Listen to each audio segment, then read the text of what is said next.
पाल जी,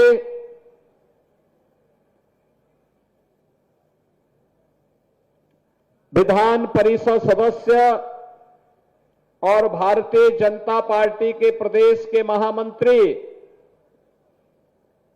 श्री सुभाष यदुवंश जी, माननीय विधायकगण श्री भूपेश चौबे जी, कैलाश आचार्य जी, विनीत सिंह जी, क्षेत्रीय अध्यक्ष श्री दिलीप सिंह पटेल जी, जिला अध्यक्ष नंदलाल जी, जिला प्रभारी अनिल सिंह जी, जिला पंचायत अध्यक्ष श्रीमती राधिका पटेल जी, अध्यक्ष नगर पालिका परिषद श्रीमती रूबी प्रसाद जी, श्रवण गौड़ जी, पूर्व सांसद राम सकल जी, नरेंद्र कुशवाहा जी, तीर्थराज जी, श्रीमती शारदा खरवाल जी,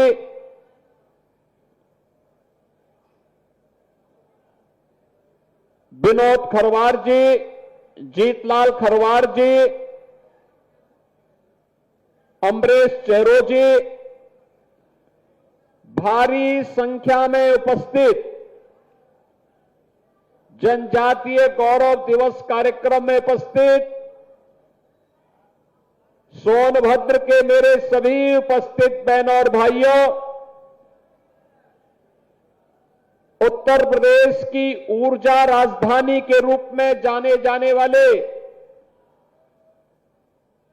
प्राकृतिक सौंदर्य से भरपूर और संसाधनों का खजाना सोनभद्र की इस पावन धरा को मैं कोटि कोटि नमन करते हुए आप सभी का अभिनंदन करता हूं। बहनों और भाइयों, धरती आबा बिरसा मुंडा जी की जन्म जयंती के 150 वर्ष पूर्ण होने के उपलक्ष्य में मैं आप सभी राष्ट्रभक्तों को हृदय से बधाई देता हूं। आप सबके प्रति मंगल में शुभकामनाएं भी व्यक्त करता हूं। ये मेरा सौभाग्य है कि जब मैं आज यहां पर जनजातीय गौरव दिवस के कार्यक्रम में यहां पर उपस्थित हुआ हूं, इससे लगा हुआ जो राज्य है वह बिहार है और कल बिहार की जनता जनार्दन ने जो फैसला किया है, प्रधानमंत्री मोदी जी के मार्गदर्शन और नेतृत्व में डबल इंजन की एनडीए सरकार विकास, सुरक्षा और सुशासन के लिए कैसे कार्य करती है और कैसे कार्य करना चाहिए, बिहार की जनता जनार्दन की द्वारा लोकतंत्र की प्रक्रिया में भाग लेकर के कल जो जनादेश दिया गया है, इसके लिए मैं बिहार की जनता जनार्दन का भी हृदय से अभिनंदन करता हूं। बहनों और भाइयों, उत्तर प्रदेश और बिहार यह एक साझी संस्कृति के पर्याय हैं।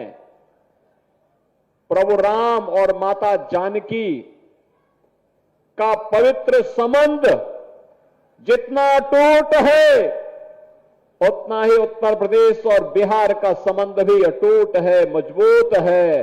और धरती आबा जैसे राष्ट्र नायकों के प्रति हमारी श्रद्धा और हमारा सम्मान का भाव भी उतना ही मजबूत है। आज हम सब धरती आबा बिरसा मुंडा जी के इस स्मृति दिवस के अवसर पर उन लाखों राष्ट्र नायकों को देश की स्वाधीनता के लिए अपना सर्वस्व न्यौछावर करने वाले महापुरुषों को, क्रांतिकारियों को कृतज्ञता पूर्वक नमन करने का एक अवसर प्राप्त हो रहा है।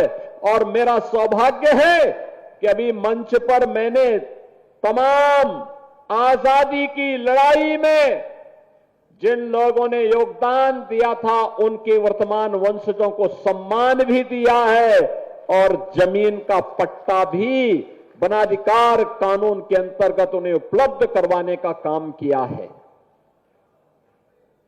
मैं धन्यवाद दूंगा जिला प्रशासन को।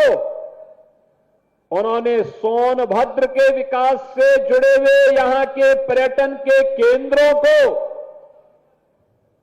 प्रमुखता के साथ हाईलाइट करने के लिए यहां के पर्यटन से जुड़ी हुई एक पुस्तिका का भी विमोचन करवाया है। और मां विंध्यवासिनी विश्वविद्यालय मिर्जापुर की कुलपति के द्वारा धरती आबा बिरसा मुंडा पर लिखी गई पुस्तक का विमोचन का कार्यक्रम भी यहां पर संपन्न हुआ है। इसके साथ ही इस ऊर्जा की राजधानी को आज 532 करोड़ रुपए की परियोजनाओं की सौगात भी प्राप्त हो रही है। इसके लिए भी आप सभी को हृदय से बधाई और मेरी शुभकामनाएं। बहनों और भाइयों, याद करिए आज ही के दिन 1875 में धरती आबा बिरसा मुंडा जी का जन्म हुआ था। आज ही के दिन मात्र 25 वर्ष की उम्र में अंग्रेजों ने उन्हें रांची के जेल में बंद कर दिया था, क्योंकि उन्होंने उस समय जो नारा दिया था वह नारा भी आप सबके लिए, पूरे देशवासियों के लिए एक नई प्रेरणा है। उन्होंने कहा था अबुआ देशुम अबुआ राज, यानी अपना देश तो अपना राज, यानी हमारे देश पर विदेशी हुकूमत का राज नहीं होना चाहिए। यह घोषणा थी धरती आबा बिरसा मुंडा की। और अंग्रेजों ने उन्हें यातना दी। रांची जेल में उनकी दुखद मृत्यु हो गई मात्र 25 वर्ष की उम्र में। लेकिन उनका संघर्ष काम आया। जो मांग जनजातीय समुदाय के अधिकारों के लिए धरती आबा बिरसा मुंडा ने की थी, ब्रिटिश गवर्नमेंट को झुकना पड़ा था और उनको जनजातीय समुदाय को उनका अधिकार देने के लिए मजबूर होना पड़ा था। और आज यही कारण है कि जीवन के हरेक क्षेत्र में आज हमारा जनजातीय समुदाय तेजी के साथ विकास के पथ पर अग्रसर होकर के देश के विकास में भी अपना योगदान दे रहा है। याद करिए, आज से 125 वर्ष पहले कैसी स्थिति रही होगी। साधन नहीं रहे होंगे, संसाधन नहीं रहे होंगे, कोई सुविधा नहीं रही होगी, लेकिन तब भी हमारा जनजातीय समुदाय देश की मुख्य धारा के साथ जुड़ करके भारत की स्वाधीनता के लिए आंदोलन कर रहा है, अपने अधिकारों के लिए आंदोलन कर रहा है। और उसे सम्मान दिलाने का काम ये डबल इंजन की भारतीय जनता पार्टी की एनडीए की सरकार ने किया है। आज प्रधानमंत्री मोदी जी के कारण हम लोगों को इस जनजातीय गौरव दिवस के साथ जुड़ने का अवसर प्राप्त हो रहा है। और मुझे प्रसन्नता है, जनजातीय गौरव उत्सव के पखवाड़े में 15 दिनों से जो कार्यक्रम चल रहे हैं, हमने लखनऊ के कार्यक्रम में भी हम लोग थे। लखनऊ के कार्यक्रम में 22 राज्यों से टीमें आई थी, 22 राज्यों से, और उसमें हमारा जो सहभागी राज्य है, पार्टनर स्टेट है, वो अरुणाचल प्रदेश है। अरुणाचल प्रदेश के भी कलाकारों का मंचन आपने यहां पर देखा, मध्य प्रदेश के कलाकारों का मंचन आपने यहां पर देखा।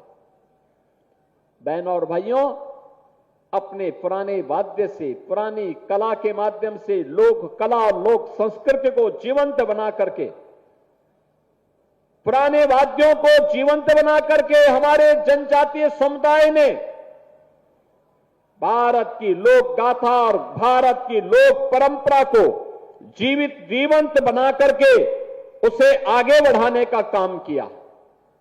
और आज जनजातीय गौरव दिवस के रूप में जो एक प्रदर्शनी यहां पे लगाई गई है, ये प्रदर्शनी उसी का उदाहरण है।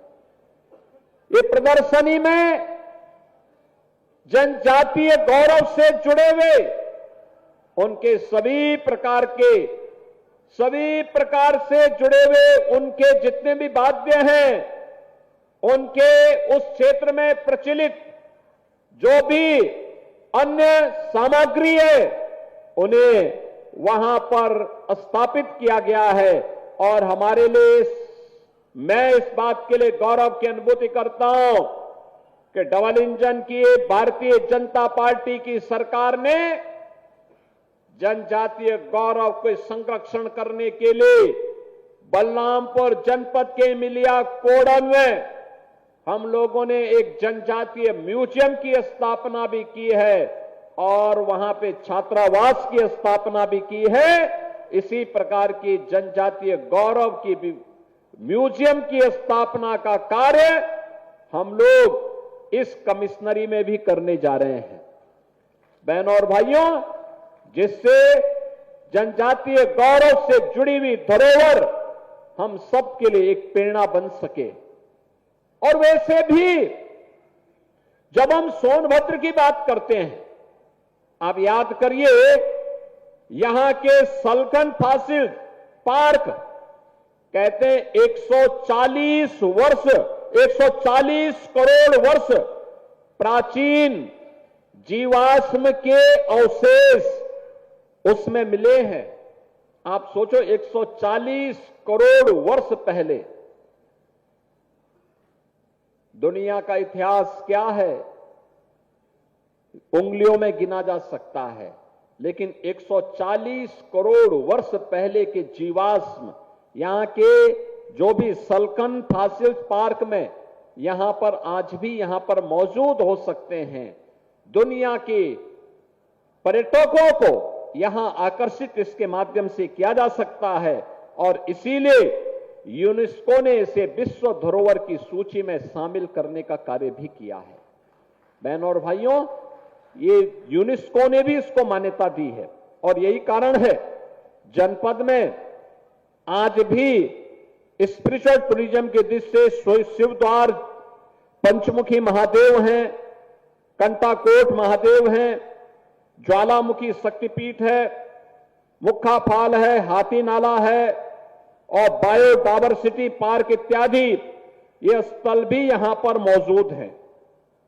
और मुझे ये भी बताते हुए प्रसन्नता है कि जहां पे आज हम कार्यक्रम कर रहे हैं, उत्तर प्रदेश में पाई जाने वाली 15 जनजातियों में से 14 जनजाति अकेले सोनभद्र जिले में निवास करती हैं। 14 जनजाति अकेले इसी जनपद में निवास करती हैं, जिसमें थारू है, बुक्सा है, बेगा है, भील, गौड़, खरवार, मुसहर, परजा, चेरो, पनिका, अंगरिया, पतारी और मुइया, ये सभी प्रमुख हैं।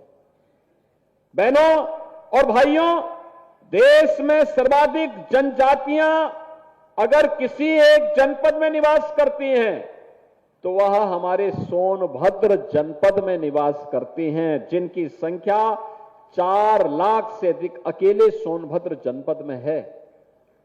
और इन सभी के साथ इतिहास जुड़ा हुआ है मानवता का, मानव उद्गम का इतिहास इनके साथ जुड़ा हुआ है।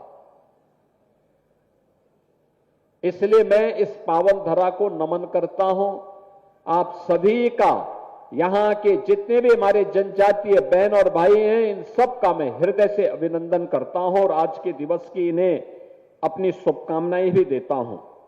बहनों और भाइयों, आदरणीय प्रधानमंत्री जी ने पीएम जनमन योजना के अंतर्गत धरती आबा जनजातीय ग्राम उत्कर्ष अभियान प्रारंभ किया है और इस अभियान के अंतर्गत मुझे बताते हुए प्रसन्नता है कि इस अभियान के अंतर्गत उत्तर प्रदेश के 517 गांवों में जो जनजातीय बाहुल्य गांव हैं, उन गांवों में बुनियादी सुविधाओं के साथ साथ उनके समग्र विकास के लिए डबल इंजन की सरकार कार्य कर रही है। इसके साथ ही उत्तर प्रदेश के अंदर हम लोगों ने जो जनजातीय जनसंख्या के 11 लाख की आबादी उत्तर प्रदेश में निवास करती है, सोनभद्र में, चंदौली, मिर्जापुर, चित्रकूट, बलरामपुर, लखीमपुर खीरी, श्रावस्ती, बहराइच, इन सभी में हम लोगों ने इन कार्यक्रमों को आगे बढ़ाने का काम किया है और मुझे बताते हुए प्रसन्नता है कि इन सभी गांवों को ध्यान में रख करके वनाधिकार कानून में संशोधन करने के उपरांत पिछली सरकारें निर्णय नहीं ले पा रही थी क्योंकि वे जनजातीय समुदाय का शोषण करती थी। हमारी सरकार ने निर्णय लिया कि वनाधिकार कानून में संशोधन के उपरांत उन्हें पट्टा भी मिलना चाहिए। आज भी 1000 से अधिक जनजातीय समुदाय के लोगों को उनके पट्टे उपलब्ध हो रहे हैं और इससे पहले 23,000 से अधिक ऐसे पट्टे स्वीकृत किए जा चुके हैं जिसमें जनजातीय समुदाय को उस भूमि का मालिकाना अधिकार मिल सके और वह किसी भी उत्पीड़न से मुक्त हो सके। बहनों और भाइयों, इसके साथ ही प्रदेश सरकार ने भारत सरकार के साथ मिलकर के एक व्यवस्था बनाई है। उत्तर प्रदेश के अंदर जनजातीय समुदाय के अंतर्गत जितनी भी जनजातियां हैं, उन सभी को सभी प्रकार की योजनाओं से आच्छादित करने का, मुसहर हो, चेरो हो, गोड़ हो, बुक्सा हो, सहरिया हो, थारू हो, ये जितने भी जनजातियां हैं, इन सभी